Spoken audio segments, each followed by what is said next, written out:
لله رب العالمين والعاقبة للمتقين والصلاة والسلام على رسول الله صلى الله عليه وسلم وآله وصحبه أجمعين. أما بعد. கண்ணியமிக்க எல்லாம் அல்லாஹ் சுப்ஹானஹு வ தஆலாவின் நல்லடியார்களே, சகோதரர்களே, அல்லாஹ்வுடைய கிருபையால் நம்முடைய அக்ஸா மஸ்ஜிதில் புனிதமிக்க இந்த ரமலான் மாதத்துடைய தொழுகைக்கு பிறகு உலக மக்கள் அனைவருக்கும் நேர்வழி காட்டியாக அல்லாஹ் இறக்கி அருளை இருக்கிற இந்த அல்குர்ஆனை அரபியில் 1 அல்லது 2 வசனங்களை ஓதி அதனுடைய அர்த்தத்தை படித்து பார்த்து அதன் மூலமாக கிடைக்கிற அறிவை நம்முடைய வாழ்நாளில் கொண்டு வர வேண்டும் என்ற எண்ணத்தோடு தொடர்ந்து இந்த வகுப்பை நடத்தி வருகிறோம். அல்ஹம்துலில்லாஹ். கிட்டத்தட்ட காவுசராவுடைய 31 வசனங்களை நாம் பார்த்திருக்கிறோம். அதில் ஏராளமான அறிவுகள் இருக்கிறது. நம்மால் முடிந்தவரை நேரத்தை கருதி சுருக்கமாக சில செய்திகளை சொல்லி வருகிறோம். அதாவது முதலாவதாக நாம் சின்ன பிள்ளையிலிருந்து குர்ஆனை ஓதி ஓதி மூடி வைத்த காரணத்தினால அல்லாஹ் என்ன சொல்லுகிறான் என்று புரியாமல் பார்த்து கொண்டிருக்கிறோம். அதை மாற்றி அமைக்க வேண்டுமானால் நாம் என்ன ஓதினோம் என்பதை புரிந்து கொள்வதற்கு ஒவ்வொரு ஆணும் பெண்ணும் முயற்சி செய்ய வேண்டும். அதற்கான வாய்ப்புகள் இன்றைய நாட்களில் அதிகமாக இருக்கிறது. அதை நாம் பயன்படுத்திக் கொள்ள வேண்டும். அஊது பில்லாஹி மினஷ் ஷைத்தானிர் ரஜீம். ஹாதா மா துஅதுன லிகுல்லி அவ்வாபின் ஹஃபீஸ் மன் ஹஷியர் ரஹ்மான பில் கய்ப் வஜாஅ பிகல்பின் முனீப். இப்படி முதல்ல நல்லா ஓதுவதற்கு பழகிக்கொள்ளணும். அதுக்கு பிறகு அந்த என்ன ஓதுனமோ அதுக்கு என்ன அர்த்தம்னு பார்க்கணும்.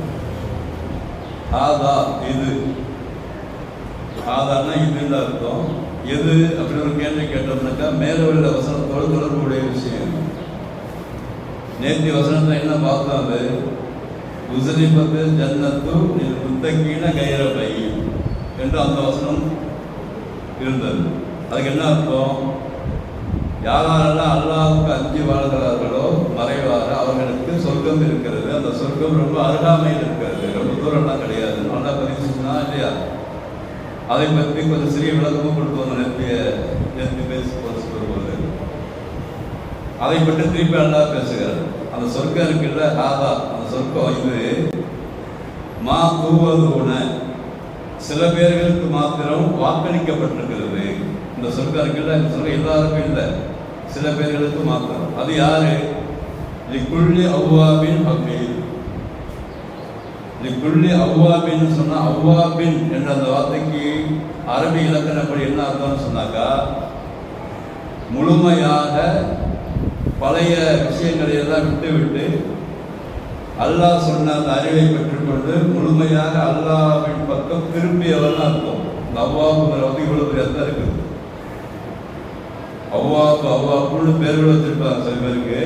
அந்த அவ்வாப்புன்னு அர்த்தம் ஏற்கனவே சில விஷயங்கள் நமக்கு தெரியாமல் இருந்திருக்கும். அல்லாஹ் பற்றி புரிஞ்சிருக்காது, இந்த உலக வாழ்க்கையை பற்றி புரிஞ்சிருக்காது, நம்மளை பற்றி புரிஞ்சிருக்காது, நம்ம எதுக்கு வாழணும்னு புரிஞ்சிருக்காது. சில பேர் சிரிப்பு வைத்திருப்பார்கள், சில பேர்கள் பாவம் செஞ்சிருப்பாங்க. எல்லாமே தெரியாமல் செய்கிறது தான். தெரிஞ்சுக்கிட்டு யாரும் செய்கிறது கிடையாது, தெரியாமல் செய்கிறது தான். அல்லாஹ் பற்றி புரியாமல் தான் இணைய வைக்கிறார்கள். அல்லாஹ் என்றால் யாருன்னு தெரியாமல் தான் அவன் விளங்காமல் இருக்கிறார்கள். பாவம் ஏன் செய்கிறார்கள் என்று சொன்னால் விளங்கவில்லை. அவங்களுக்கு முக்கியமான காரணத்தை அல்லாஹ் பதிவு செய்கிறான். அப்போ விளங்காமல் இருக்கிற அந்த நபர் விளங்கிக் கொள்வார். இப்போ நீங்கள் ஒரு ஆளை கணக்கு பண்ணீங்க, யாராவது ஒரு தந்தையும் கணக்கு பண்ணீங்களேன். ஒரு ஆளுமே நான் ஏற்கனவே விளங்காமல் இருந்தேன், அல்லாஹ் யாருன்னு தெரியாது, உலகம்னா என்னன்னு புரியாது, எதுக்கு வாழ்றேன்னு தெரியாது, கபருடைய வாழ்க்கையை பற்றி எனக்கு புரியாது, அல்லாட்ட போய் நிற்க போகிறேன் எனக்கு தெரியாது, எதுவுமே தெரியாது. நான் சாதாரணமாக வளர்ந்தேன், சாதாரண வளர்ந்து கொண்டிருந்தேன். எனக்கு அல்லாஹ் இந்த அறிவை கொடுத்தான். எந்த அறிவை? அல்லாஹ் தான் மிகப்பெரியவன், அவன் தான் படைத்தான், அவன் தான் எல்லாவற்றையும் படைத்திருக்கிறான், அவன் தான் என்னையும் படைத்திருக்கிறான். இந்த உலக வாழ்க்கை என்பது கொஞ்ச கால வாழ்க்கை. அந்த வாழ்க்கையில் அல்லாஹ் சொன்ன மாதிரி வாழணும். அதுக்கு பிறகு மௌத்தாக இருக்கிறேன், அங்கே போய் கபரில் கேள்வி கணக்கு இருக்குது, அதுக்கு போய் நிற்க போகிறேங்கிற நாலஞ்சு வந்து எனக்கு ஏற்கனவே கிடையாது யாருக்குமே. அது சொல்கிறான் தான் இங்கே இருந்தவங்க அல்லது இல்லை, ஏற்கனவே எனக்கு இருந்தது அப்படின்னு சொன்னாக்கா அல்லது சொல்லிக்கிறேன் மொழி முறை. இங்கே சொல்லப்படுற விஷயம் இல்லாதவர்களை பற்றி அல்லாஹ் பேசுகிறார். அல்லாஹ் அவ்வளோ யாரு ஏற்கனவே இந்த விஷயம் தெரியாது, ஆனால் அவர்களுக்கு அல்லாஹ் அறிவுறுத்தி கொடுத்து விட்டால் ஏதோ ஒரு வகையில் ஒரு குரானை படித்தோ அல்லது ஏதாவது விஷயம் அவங்களுக்கு ஸ்பார்க்காயோ அல்லது இதுதான் சரின்னு விளங்கியோ அந்த விளக்கத்தை அல்லாஹ் வந்து அவங்க மைண்டில் கொடுத்துட்டான். அப்படி கொடுத்த பிறகு இருக்கிறாங்கல்ல அவங்க ஹஃபீல்னா அந்த கொடுத்த பிறகு அந்த விஷயத்தை அவர்கள் பாதுகாப்பாக வைத்துக் கொள்கிறார்கள். இவ்வளவு கரெக்டாக இருக்குது. எதுவுமே தெரியாமல் இருந்தாங்க, தப்பு செஞ்சாங்க, எல்லாம் செஞ்சாங்க. ஆனால் இது தப்புன்னு அல்லாஹ் உணர வச்ச பிறகு அவ்வாவுக்கு அல்லாது உணர வைத்த பிறகு விழித்துக் கொள்கிறார்கள். விழித்துக் கொண்டு அதை பாதுகாத்துக் கொள்கிறார்கள். அவர்களுக்கு இந்த சொர்க்கம் இருக்கிறது. விழிப்பார்கள். யாரெல்லாம் ஒன்றுமே தெரியாமல் இருந்து தெரிய வைத்த அல்லாஹ்வை புரிந்து கொண்டு இனிமே அதை வந்து விட்டுறக்கூடாது கேட்ச் பண்ணிக்கிட்டாங்கல்ல அப்படின்னு அந்த கேட்ச் பண்ணிக்கிட்டு அதே நினைப்பா இருக்கிறாங்க. அவங்க நமக்கு வழங்காம இருந்தால் வழங்கிட்டோம், இனிமே விட்டுறக்கூடாது, இந்த சரியான பாதையால் நமக்கு காத்திருக்கிறான். ஏற்கனவே தெரியாமல் இருந்தோம், ஆனால் அல்லாஹ் நமக்கு தெரிய வைத்திருக்கிறான். அப்போ தெரிய வைத்த பிறகு அல்லாஹ்வுக்கு நன்றி செலுத்திக் கொண்டு தெரிந்த விஷயத்தில் மேலும் மேலும் அதிகப்படுத்திக் கொண்டு நாம் வந்து பாதுகாப்பாக இருந்துக்கணும், அந்த விஷயத்தில் பாதுகாப்பாக இருந்துக்கணும். அப்படி பாதுகாப்பாக இல்லைன்னா மீண்டும் சைத்தான் கொண்டு போயிடுவான். அப்படி யாரெல்லாம் விளங்குறாங்களோ அவங்களுக்கு சொர்க்கம் இருக்கிறது, அவர்களுக்கு இந்த சொர்க்கம் வாக்களிக்கப்பட்டிருக்கிறது, அவர்களுக்கு மிக அருகாமையில் இருக்கிறது. இப்படி விளங்கிக்கிட்டு நம்மளை வந்து ஒவ்வொருத்தரும் கற்பனை பண்ணி பார்க்கணும்.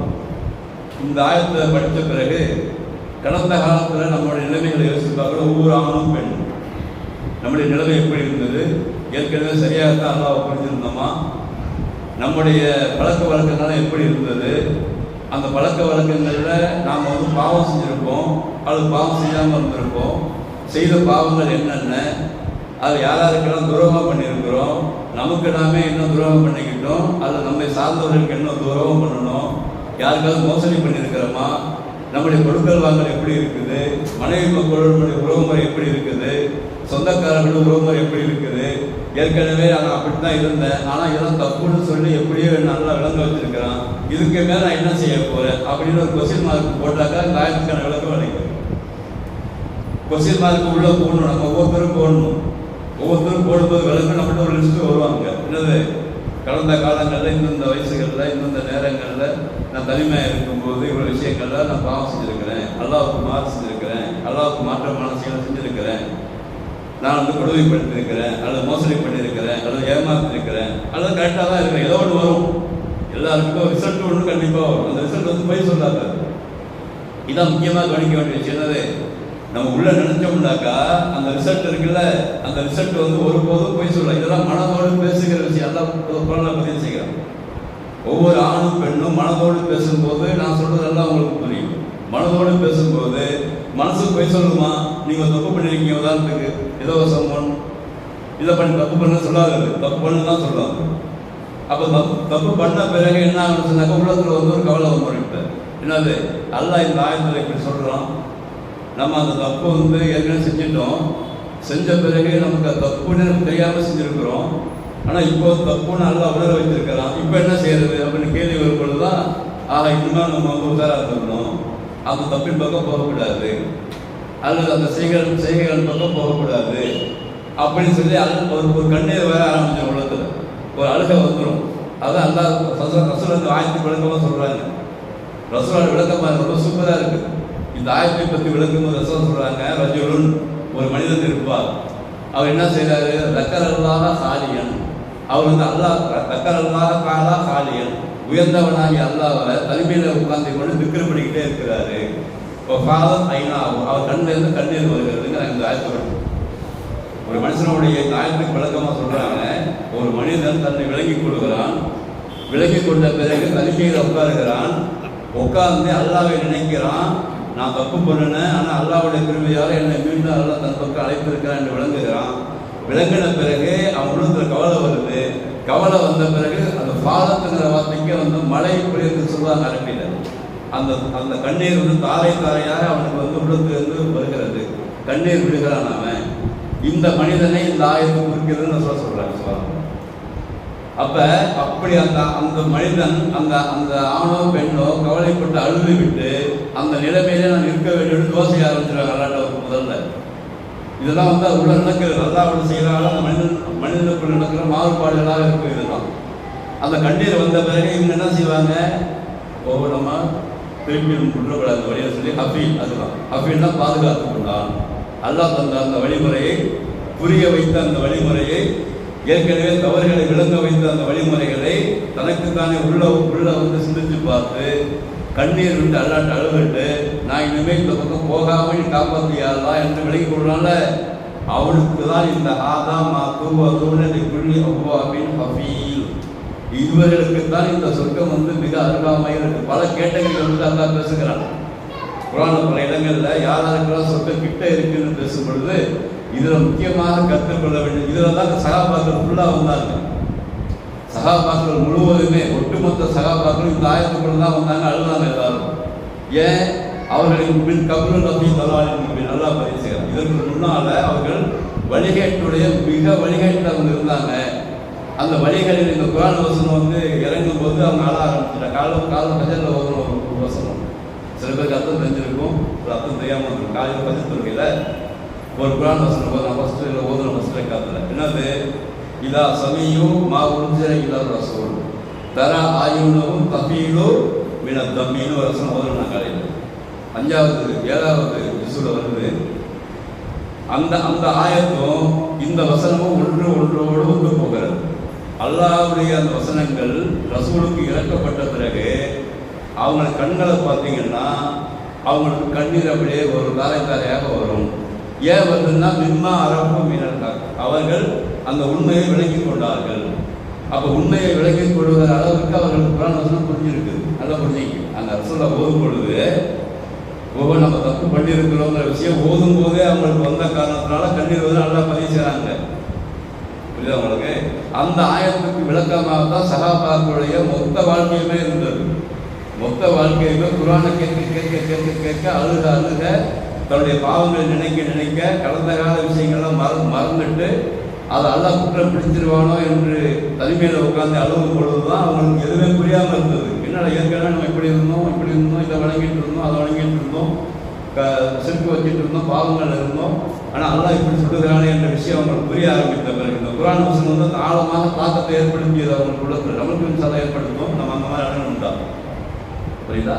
அந்த அளவுக்கு தாக்கத்தை ஏற்படுத்திய பிறகு அழுந்த காரணத்தினால அவர்கள் இந்த குள்ளி அவ்வாபின் ஹஃபீல் என்ற இந்த கேரக்டருக்குள்ள வந்த காரணத்தினால அவர்களை ரலியல்லாஹு அன்ஹும் வரதுவாகும் அவர்களை நான் பொருந்திக் கொண்டேன், அவர்களும் என்னை பொருந்திக் கொண்டார்கள். அப்பதான் எல்லாம் சஹாபாக்கள் தனிமை அதிகமாக தேர்ந்தெடுத்தார்கள். தனிமையாக இருந்து யாருக்கும் தெரியாமல் தர்மம் செஞ்சாங்க. தாங்கள் செய்கிற காரியங்கள் யாருக்கும் தெரியக்கூடாதுன்னு நினைச்சாங்க. வலதுகை கொடுப்பது இடதுகைக்கு தெரியக்கூடாதுன்னு நினைச்சாங்க. அதுக்கு பிறகு யாருக்கும் தெரியாமல் நைட்டில் இருந்து தொழ ஆரம்பித்தாங்க. யாருக்கும் தெரியாமல் அழ ஆரம்பித்தாங்க. தாங்கள் செய்கிற பாவங்களெல்லாம் தனக்குள்ளே வருந்தினார்கள். அது மாதிரி யாராவது செஞ்சாங்கன்னா அவங்களுக்கு உபதேசம் செய்து கொண்டே இருந்தார்கள். இந்த பண்பை அவர்கள் பெற்றுக்கொண்டார்கள். அதன் காரணத்தினால இப்படி குள்ளி அவ்வாபின் ஹஃபீல் என்ற அந்த தகுதிக்கு முதன்மையாக சஹாபாக்கள் வருகிறார்கள். அதற்கு பிறகு சஹாபாக்கள் வந்த தாபியன்கள், தபவு தாபியன்கள், அதற்கு பிறகு குர்ஆனை முழுமையாக விளங்கி ஆய்வு செய்த அறிஞர் பெருமக்கள் நிறைய இருக்கிற காலம் இருந்தார். அது கியாமத் வரை வந்து கொண்டே இருப்பார்கள். அந்த கூட்டத்தில் பொதுமக்களும் இருக்க முடியும். அந்த கூட்டத்தில் சஹாபாக்கள் வரிசையில், தாபியன்கள், தபவு தாபியன்கள் வரிசையில், அந்த குர்ஆனை சரியாக புரிந்து கொண்ட அறிஞர் பெருமக்கள் வரிசையில் சாதாரண பொதுமக்கள் இருக்க முடியும்னா இருக்க முடியும். எப்போ இருக்க முடியும் என்று சொன்னால் அந்த அறிவை வந்து பெற வேண்டும். இந்த அளவுக்குள்ள இருக்கக்கூடிய விஷயம் எல்லாருமே உலகத்தில் இருக்கதான் செய்யும். எல்லாருமே நம்ம தப்பு செஞ்சுருக்கோம், எல்லாருமே தெரியாமல் விஷயத்தை செஞ்சுருக்கோம். அப்போ உணர்ந்த பிறகு அதில் மாறிக்கொண்டு பாதுகாக்க முடியுமானா பாதுகாக்க முடியும். அதற்கு ஒரே வழி என்னது? அந்த அல்லாஹ்வின் பக்கம் நெருங்குதல், அல்லாஹ் சொன்ன கடமைகளை ஆரம்பமாக செய்ய ஆரம்பித்தல், அந்த வருகின்ற இடங்களில் கிடைக்கிற அறிவை பெற்றுக் கொள்ளுதல், அதற்கு பிறகு தனிமையில் உட்கார்ந்து சிந்தித்துப்பார். அப்படி சிந்திக்க ஆரம்பிச்சுன்னா நான் நல்லா புரிஞ்சிடும், எல்லா விஷயமும் புரிய வச்சிருவான்ல. நமக்கு அல்லாஹ்வை பற்றி முழுமையாக விளங்க வேண்டுமானால் தனிமை தேவைப்படுகிறது ஒவ்வொருவருக்கும். அதையும் அல்லாஹ் பதிவு செய்ய அடுத்தது மண் ஹஷியர் ரஹ்மான பில்கை, யாரெல்லாம் அளவற்ற அல்லாஹ்வுக்கு தனிமையை பயப்படுகிறார்களோ அவர் ஜாபி கல்வியின் முனே, அவங்க தான் திரும்பிய இதயத்தோடு வருவார்கள். எப்படி இருப்பார் ஆயிரத்து யாரெல்லாம் அல்லாஹ்வுக்கு டேரக்டாக பயப்படுவாங்கன்னு சொல்லாம எங்கெல்லாம் பயப்படுவாங்கன்னு சொல்லும் பொழுது கைபு என்ற வார்த்தையெல்லாம் பயன்படுத்துகிறார். கைபு என்ன அர்த்தம்? யாருக்கும் தெரியாமல் பயப்படுது, மறைவாக இருக்கும்போது பயப்படுது. ஏன்னா மறைவு என்பது தனிமை என்பதே இல்லை என்பதை நம்ம குரானை படிச்சு தான் நான் நாளாக விளங்கினேன். நாங்களாம் ஒரு காலத்தில் தனிமை என்று இருக்குன்னு நினச்சிக்கிட்டு இருந்தோம்.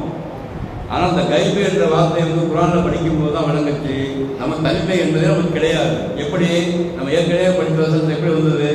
அல்லாஹ் உயிர் நமக்கு சமீபமாக இருக்கிறான், எடுத்து எழுதக்கூடிய 2 வானவர்கள் இருக்கிறார்கள், பாதுகாக்கக்கூடிய வானவர்கள் இருக்கிறார்கள், நமக்குள்ள ஒரு டீமே இருக்குது.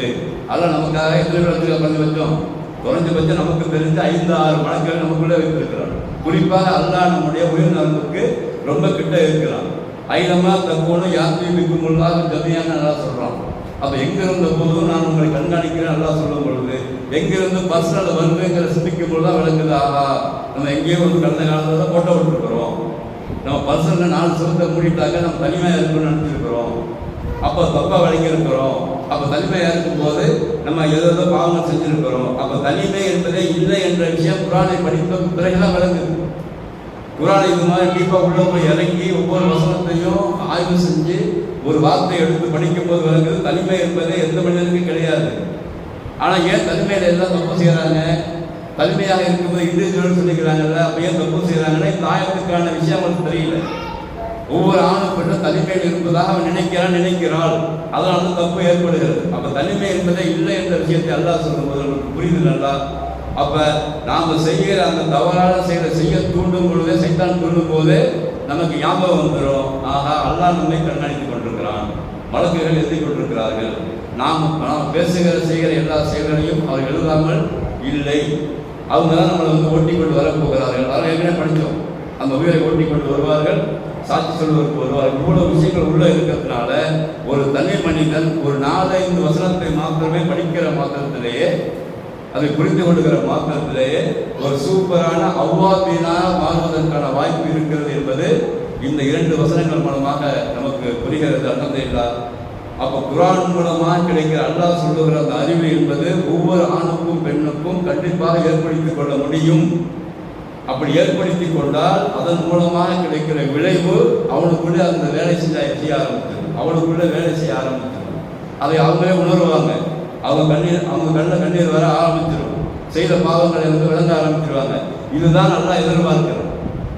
ஒரு மனிதன் தான் செய்கிற அந்த பாவத்தை நினைத்து வருந்துவதுதான் தௌபாவுடைய உச்சக்கட்ட விஷயம்.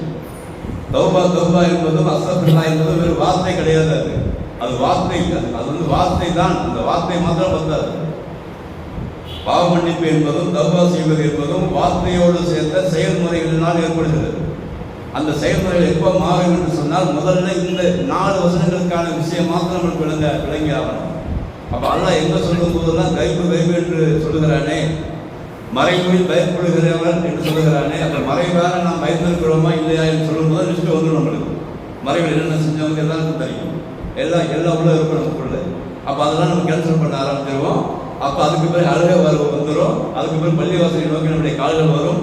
எங்கெல்லாம் இந்த விஷயங்கள் கிடைக்கிறதோ அங்கே உட்காந்து நம்ம கேட்க ஆரம்பிச்சிருவோம். அப்போ நம்மளே அதிலே ஒரு மிகப்பெரிய ஒரு அறிவுள்ளவர்களாக ஆகிவிடுவோம். அதற்கு பிறகு நம்மை சேர்ந்த மனைவி, பிள்ளைகள், நம்முடைய சொந்தக்காரர்களெல்லாம் சொல்ல ஆரம்பிச்சிருவோம். அமைதியான முறையில் சொல்லுவோம். உண்மையிலே அல்லாஹ் நல்ல மனைவியையும் பிள்ளைகளையும் குடும்பத்தையும் கண்டிப்பாக கொடுப்பதாக வாக்கு.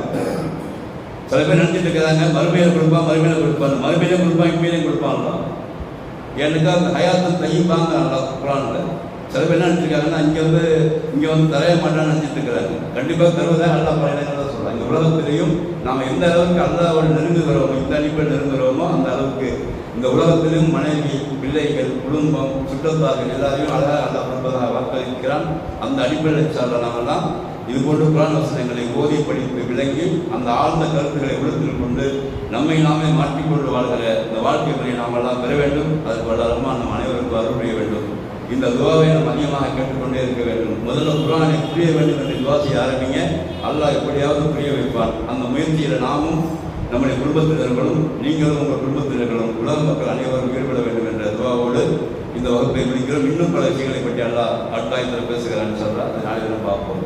ஆகிரத்தான அஸ்ஸலாமு அலைக்கும் வரஹ்மத்துல்லாஹி வபரகாத்துஹு.